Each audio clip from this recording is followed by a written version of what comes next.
and we have 4 of the filmmakers who made videos in that session. So I'm not sure if people can see you in the same way that I can see you on my screen, but I will introduce you. Maybe you can raise your hand when I say your names. But on my left, we have Steve Smith, also known as Wobbly Lobster, who had 2 clips in that program. The band Knives, song called Garbage Truck, and a band called Namdi. I'm not sure if that's how you pronounce it. It's not a band. Okay, their song was called Glass Casket. And then we have Leah Shore. Her clip was the last one screened. It was by Gina Volpe, and the clip's called Don't Touch Your Face. And next to Leah, we have Jonathan Hodgson, whose clip was by Cult Figures, and the song was called Lights Out. And we also have Martina Scarpelli. Her clip was for Kai, and it was a song called A Little Too Much. So it seems to me that this year, 2020, has been or seen a bit of an upsurge in the production of animated music videos, and also a bit of popularity, a bit more popularity for the form, probably due to the pandemic restricting live action shoots. So it's easier to commission an animator. So I just wonder if you could all talk a bit about the conception of your clips that we've just screened and how they got commissioned, if they got commissioned, that a bit about that process and the production process as well. So, well, Steve, as you've got 2 clips in there, do you want to talk a bit about that? Yeah. So I'll start with the Namdi one. So Namdi's a rapper, multi-instrumentalist in Chicago. I'm a massive fan of his work. There's an album of his called Drool, which I got really obsessed with. So I contacted him over Twitter through when Spotify did their sort of roundup sort of stats thing. He came out right at the top. I've just been listening to it all year. So I got in contact and was like, proof that I'm a big fan and maybe we should work together. And that just worked, they weren't looking for a video. I think they already had a few for the album that was being released. And so, but just added another one on. So the song itself, it's quite a grounded one. He does quite strange music. It's sort of all over the place with different sort of genres and different sort of influences and stuff.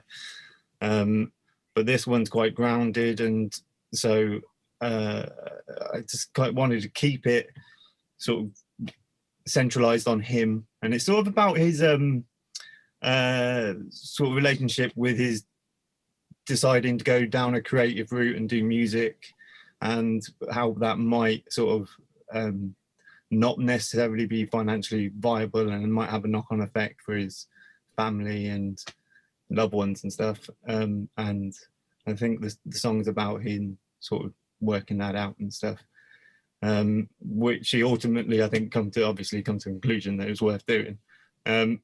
So the video sort of has a lot of different outfits, jobs or different, and it's sort of musing going through potential other professions or identities almost, and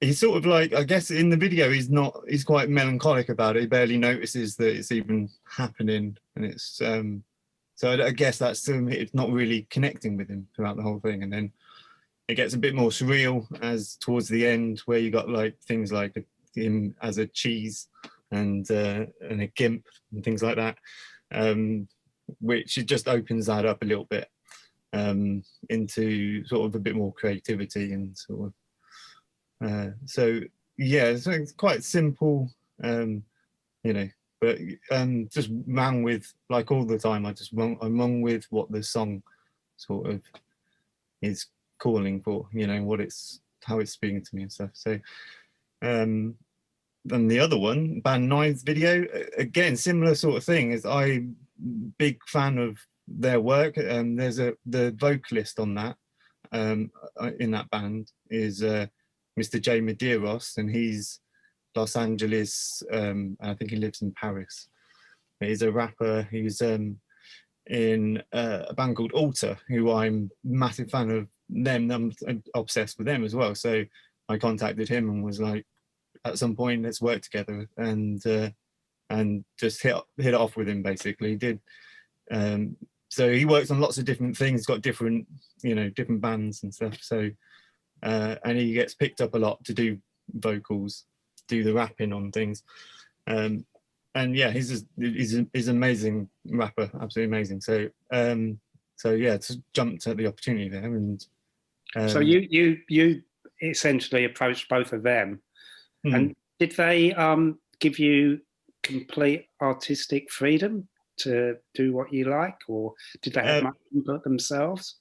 I think Namdi did say about different clothing, so he put that sort of forward. He sort of, I think he was picturing something different though. I think he was picturing more of a collage-y sort of almost maybe 90s aesthetic or something, like a little bit more not frame by frame stuff. So I went with a more sort of glossier thing with the frame by frame, and actually had the clothes coming on him and stuff, you know, and moving off properly, and then just cut when it was later. Didn't do that when there's lots at the end. So that's a ridiculous thing to do. But yeah, so he did put that, the initial idea, very loose, was there. Band Knives was completely open. And that song, I think that song's about throwing your future away through sort of not understanding or throwing out scientific research and things like that, you know, and just culturally where people are, a lot of people are. It's difficult to pass on your understandings and move forward in that sort of way. And I think it's just the idea of that song is that we're just throwing that in the trash. But the idea with the robotic, sort of chaotic, losing control, sort of a garbage truck robot, and all that, that just came from me. He just left it completely open. And the song's so chaotic, and it's quite a weird, really strange song, quite funny. So it's too much of a good opportunity not to have a robotic garbage truck eating everything. Yeah. You know? And just what, you know, so it's just destroying everything, getting sucked up. And the guy who's driving it, he gets thrown in, you know, and that was fun. That was a good one to see. Right. And Leah, how about you? How did you come to make that clip for Gina Volpe? Did she approach you? Yeah, well, so Gina is the guitarist from the punk band The Lunachicks, and if people don't know who they are, you should look them up because they're amazing. They came out at the same time La Tigra was out, you know, very influential band, I think. Anyway, Gina makes her own music, and she's very talented, and she made this song called Don't Touch Your Face at the beginning of the pandemic, and we both live in New York City. And she contacted me with her manager, Cindy Villano, asking me to make something with a very quick turnaround within like 2 weeks. And I wasn't really doing a lot because it was like April in the beginning of the pandemic here in New York City. And so it was a really nice thing to work on because, really got my mind off of things. And I was also very angry. And I think you can tell by watching this that I was very pissed off at people. So I was like, all right, so like I'm gonna have an adorable cat in this punching the crap out of people. Don't touch your face. And that's really it. That's the whole thing. I made it in 2 weeks. Had my friend Rob Yolfo in between some of it, and yeah, that's it. That's the fun little thing you just watched. Was she pleased with it? Yes. Did she? Yeah. Yeah. She sent it to me, and then I just like immediately responded. I was like, people getting beaten up by a cat, and she's like, yes. I was like, okay, great.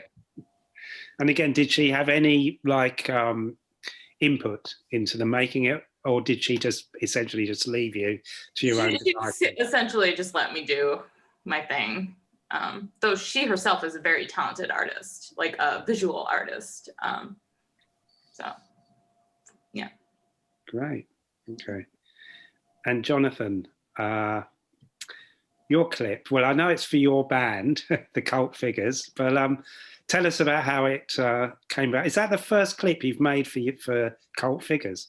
No, it's about the third or fourth, actually. I mean, you know, we're in a really sort of privileged position because we've got 2 animators in the band, and when it comes to like releasing some music, we just kind of it's kind of obvious, really. Like no one else is going to do it for us, but I just yeah, I just think we've got to get some visual content out there, and it's the easiest thing is just to do it yourself, really. But I mean, it's come up very much part of what the band's doing.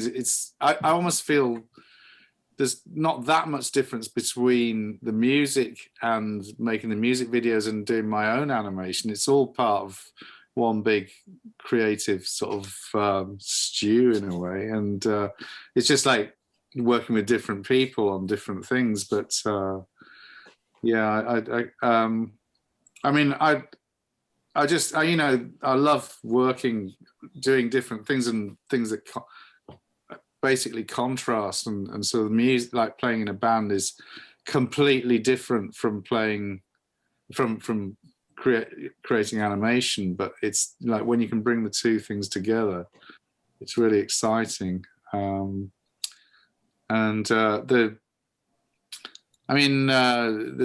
Lights Out is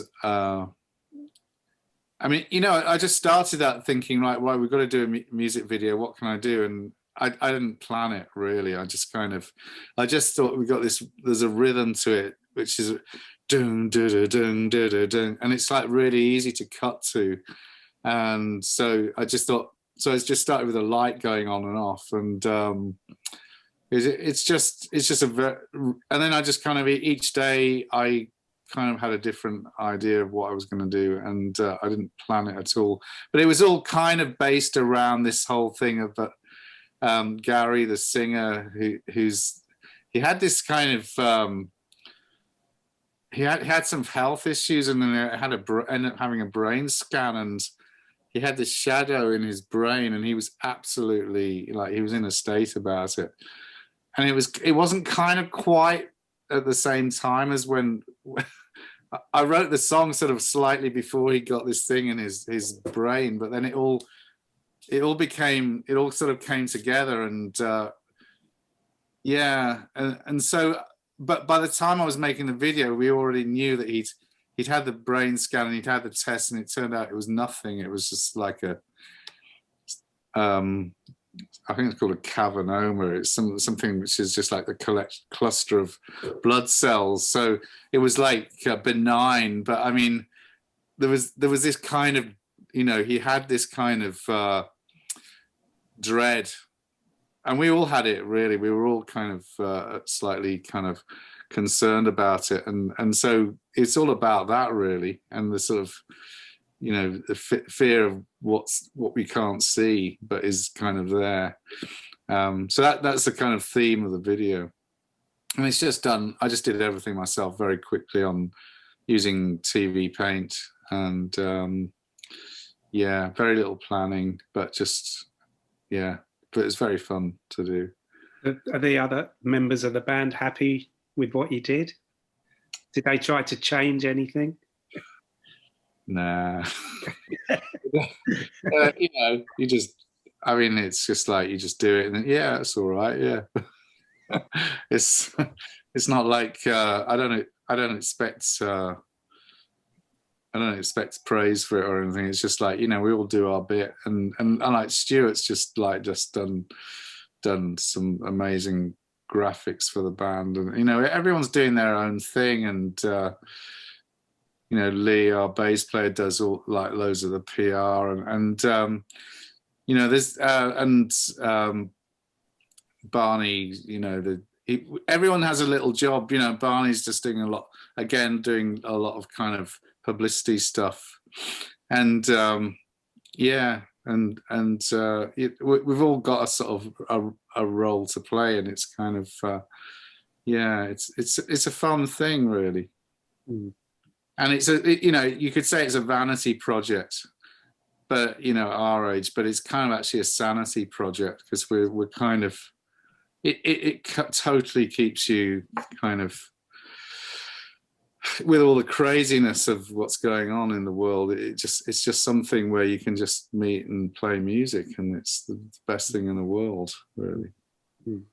Yeah. Okay, and Martina, your clip for Kai, talk to us a bit about how that came about. Yeah, so it was March, and I was supposed to go teach abroad. I had all a bunch of plan ahead of me of teaching and traveling, and then pandemic arrived, and Denmark got a lockdown. Everything was cancelled, and I was also like kind of didn't know how to, you know, I'm freelancing and I didn't know what to do, and all the state support didn't come out yet at that point.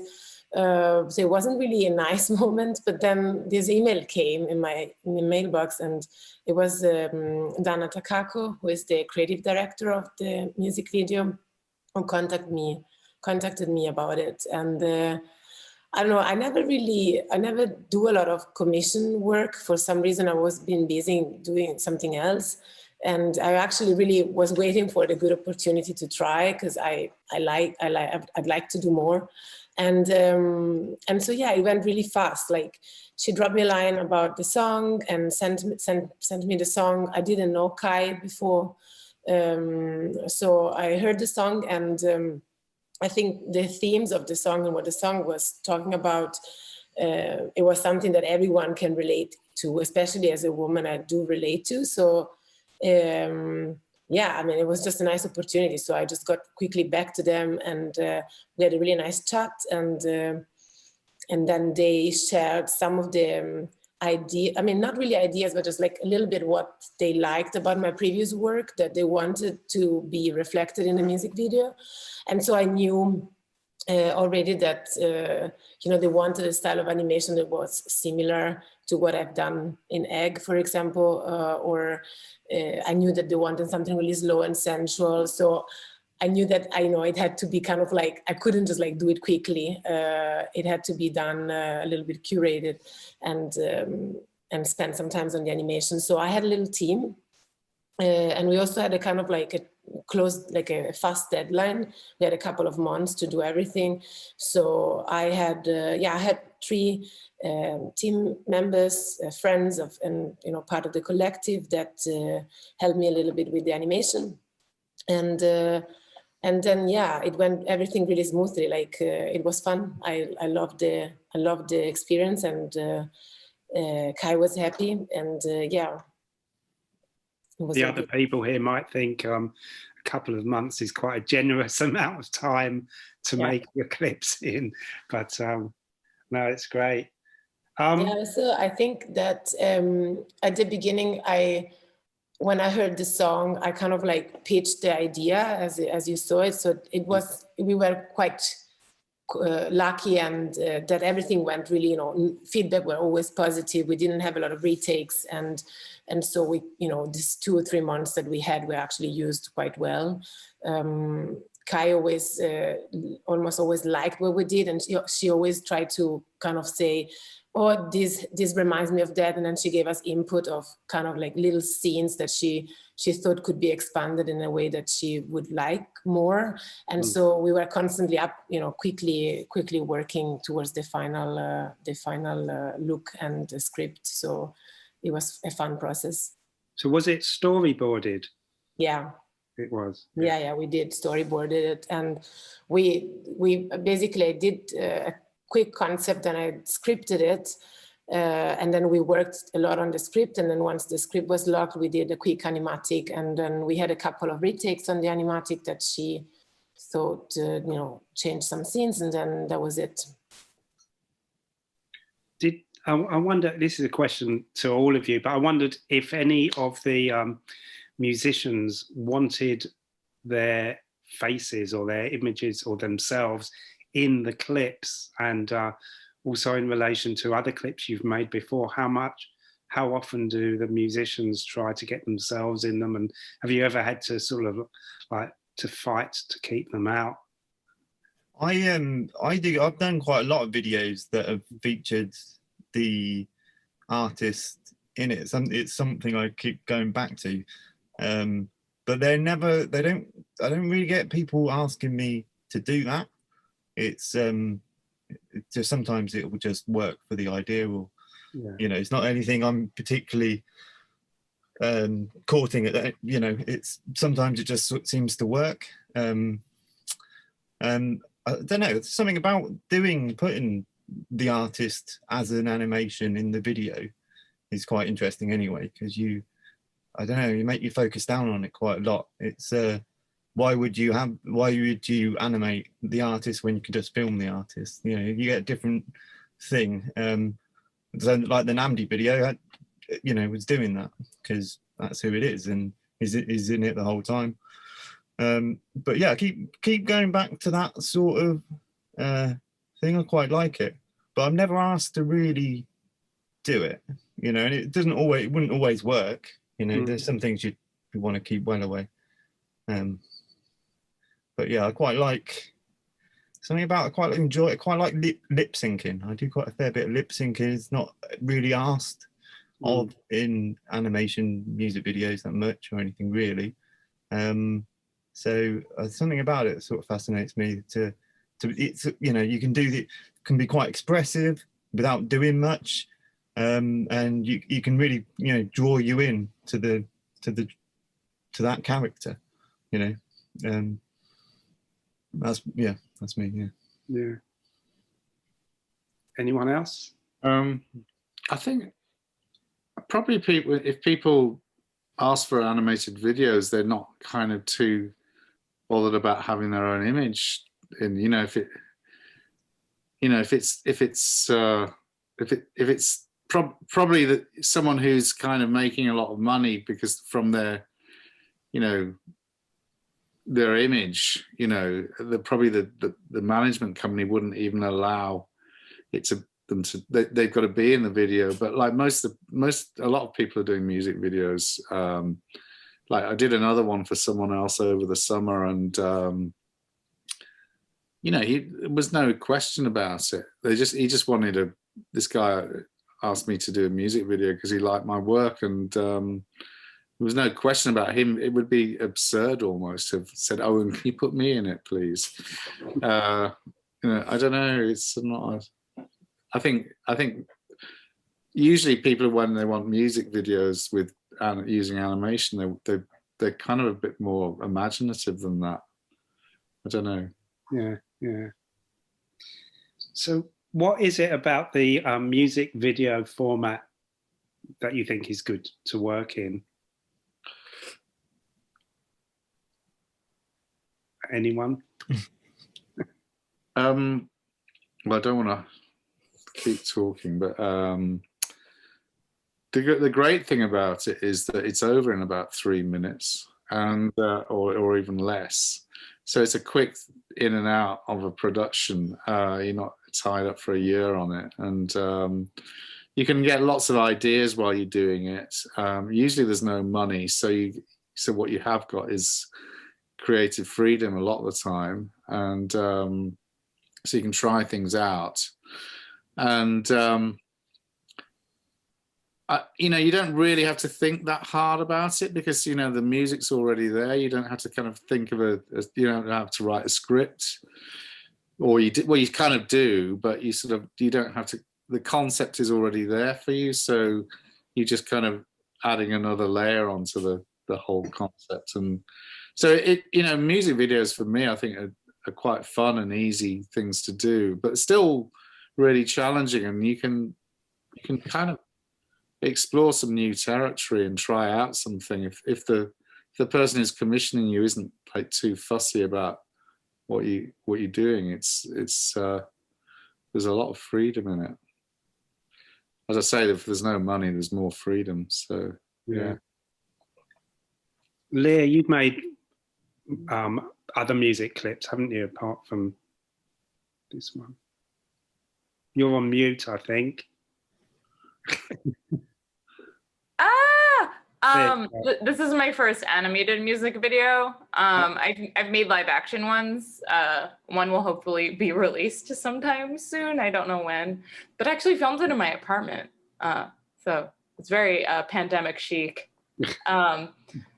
Yeah, I don't know. It's a really great excuse to make an experimental film, I think, or experiment with any medium.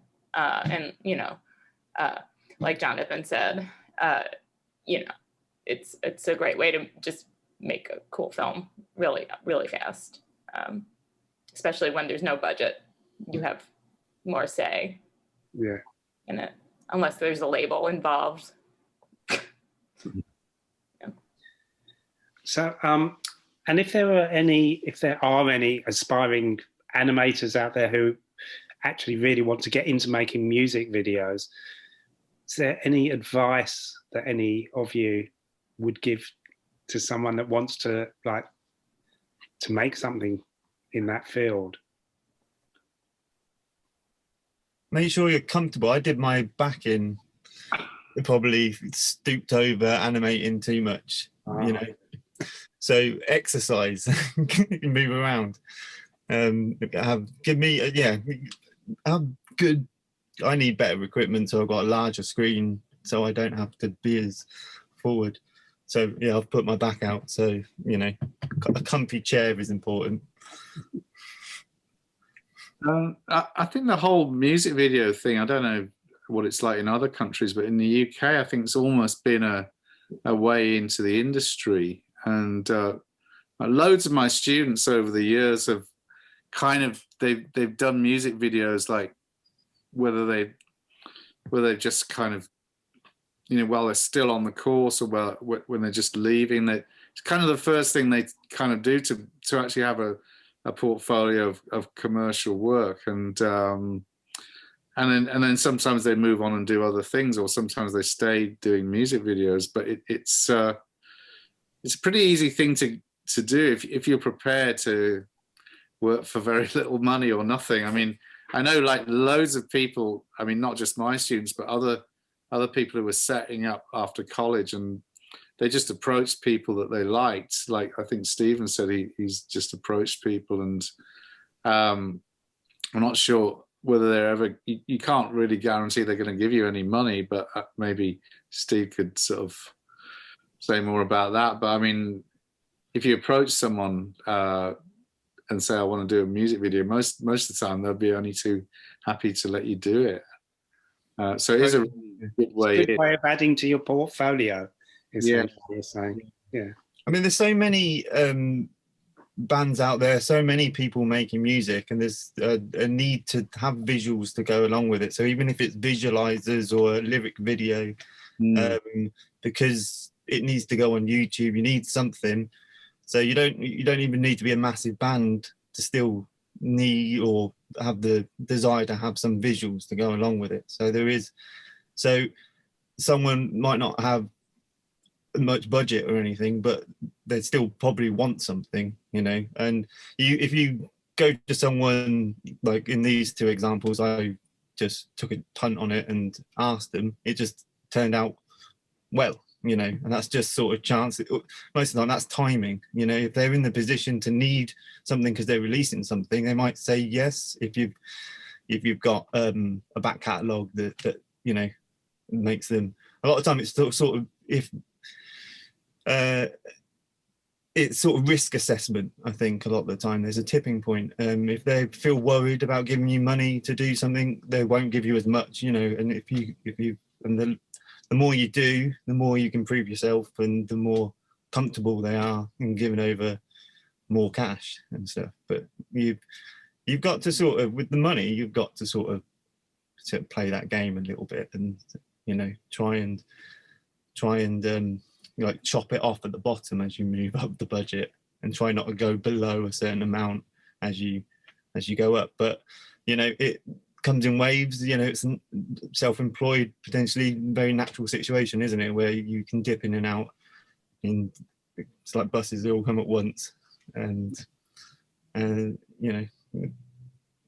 But you've been Steve, you have been making music videos for many years. Yeah. I mean, I know, for instance, like on this panel, like Jonathan, Leah, and Martina have all made short form animation, and I'm not sure if you have, Steve, but you've certainly made a lot of music videos over the years. Did you specifically want to work in that field? Yeah, I think so. So during like uni and stuff, I didn't do music videos. I think partly because I knew I was going to go that way, because I already was a sort of musician, playing and writing music. So I've got these two things, the music thing and the art thing. And so I've been in bands and things, and the music video is a way to do both in a way, you know, and bring at least my understandings and my sort of connection to music and the art side, and able to sort of put it together in one thing that you can ask some money for. So yeah, during sort of uni, I did some short form things, tried out some animation for the first time, and just used that more of a experimental thing. And then afterwards, found myself going straight from the music video thing, because I want the music thing to be a part of it. One of the best things about doing music videos is that period of time, I think, when you're musing over what you could potentially do for the video. And if you've got complete freedom, you can sit down with the song and build that relationship and analyze it, break it down, you know. And I love doing that anyway, you know. And sort of it's a way to live vicariously through the other bands, really. Yeah. Okay. All right, we have to wrap it up fairly soon, but just very briefly, could you each sort of go around and talk a little bit about what you are currently working on, or you've got any new projects coming up in the near future? Leah, shall we start with you? What are you currently working? I'm actually making another music video right now for Lynn Lougheed. I think that's how you say her last name, and she's a very talented singer and musician, and is repped by a label. So that's been a really interesting experience to work with the label. And then I'm also finishing two films. One is live action and the other is animated, and one is produced by Oscilloscope. And I'm also trying to sell a television show right now. So, yeah. That's exciting. Things are hopping. That's good. That's good. Jonathan, what about you? What are you working on?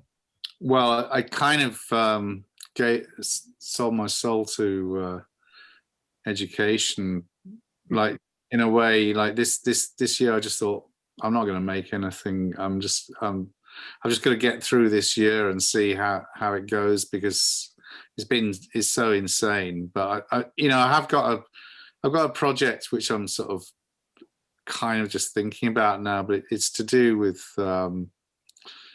just a story about how my dad had polio in the 1950s from swimming in the school swimming pool, and I kind of I just think it's just a really sort of, it's this story about my dad's having polio and being disabled like all through my childhood, all through my life. It's kind of had a big effect on our whole family, and it was just like such an arbitrary thing, and that he just swam in this pool, and there was the virus in the water, and it was like the school's responsibility, and like how I think just like I've thought about it for quite a few years, but like now we're in the middle of a kind of pandemic now.